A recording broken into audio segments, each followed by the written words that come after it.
ওং নমো ভগবতে বাসুদেবায়। ওং নমো ভগবতে বাসুদেবায়। ওং নমো ভগবতে বাসুদেবায়।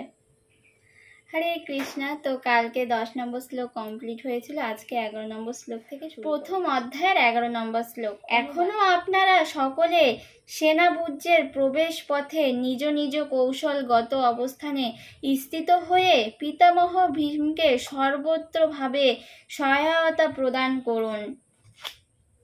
তাৎপর্য: ভীমের শৌর্য বীর্যের প্রশংসা করার পরে দুর্যোধন বিবেচনা করে দেখল যে অন্যেরা নিজেদের গুরুত্বহীন বলে মনে করতে পারে, তাই স্বভাবসুলভ কূটনৈতিক চাতুর্যের সাহায্যে সেই পরিস্থিতির ভারসাম্য বজায় রাখার জন্য যে উপরোক্ত কথাগুলি বলেছিল, এইভাবে সে মনে করিয়ে দিল যে ভীমের নিঃসংশয়ে সর্বশ্রেষ্ঠ যোদ্ধা হওয়া সত্ত্বেও একজন বৃদ্ধ মানুষ এবং সব দিক থেকে তাই সকলেরই তার সুরক্ষার জন্য বিশেষভাবে চিন্তা করা উচিত।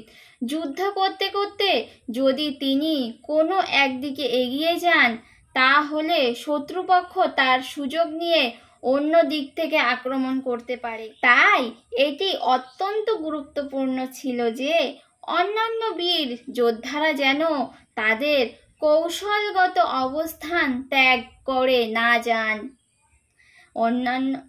যার ফলে প্রতিপক্ষ বুদ্ধিভেদ করতে পারে। দুর্যোধন স্পষ্টতই অনুভব করেছিলেন যে কুরুক্ষেত্রের যুদ্ধে তার জয়লাভ সম্পূর্ণভাবে নির্ভর করেছিল ভীষ্মদেবের উপর। তাই যুদ্ধে ভীমদেব ও দ্রোণাচার্য যে তাকে সম্পূর্ণভাবে সহযোগিতা করেন সে বিষয়ে সে নিশ্চিত ছিল, কারণ সে ইতিপূর্বেই দেখেছিল যখন হস্তিনাপুরের রাজসভায় সমস্ত রাজপুরুষের সামনে দ্রৌপদীর বস্ত্র হরণ করা হচ্ছিল, তখন তাদের প্রতি অসহায় দ্রৌপদীর আকুল আবেদনে তারা একটি কথাও বলেননি। সে জানত যে তার দুই সেনাপতি পাণ্ডবদের প্রতি স্নেহপরবশ ছিলেন, কিন্তু পাশা খেলার সময় তারা যেমন তাদের স্নেহ প্রবণতা বর্জন করেছিলেন, এই যুদ্ধেও তারা তাই করবেন। হরে কৃষ্ণা। তো 11 নম্বর শ্লোক এখানেই শেষ। 12 নম্বর শ্লোক অনুবাদ। তখন কুরুবংশের বৃদ্ধ পিতামহ ভীষ্ম দুর্যোধনের হর্ষ উৎপাদন করে সিংহের গর্জনের মতো অতি উচ্চনাদে তার শঙ্খ বাজালেন।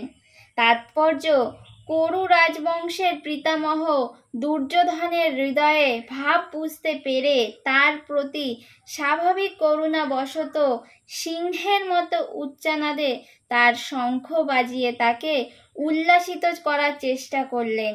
পরোক্ষভাবে শঙ্খধ্বনির মাধ্যমে তিনি তার হতাশাচ্ছন্ন পুত্র দুর্যোধনকে জানিয়ে দিলেন যে এই যুদ্ধে জয়লাভ করার কোনো আশাই তার নেই, কারণ ভগবান শ্রীকৃষ্ণ ছিলেন তার বিপক্ষে। শঙ্খধ্বনির মাধ্যমে তিনি তার হতাশাচ্ছন্ন পুত্র দুর্যোধনকে জানিয়ে দিলেন যে এই যুদ্ধে জয়লাভ করার কোনো আশাই তার নেই, কারণ ভগবান শ্রীকৃষ্ণ ছিলেন তার বিপক্ষে। কিন্তু তবুও যুদ্ধ করাই ছিল তার কর্তব্য এবং এই ব্যাপারে তিনি কোনো রকম অবহেলা করতে চাননি।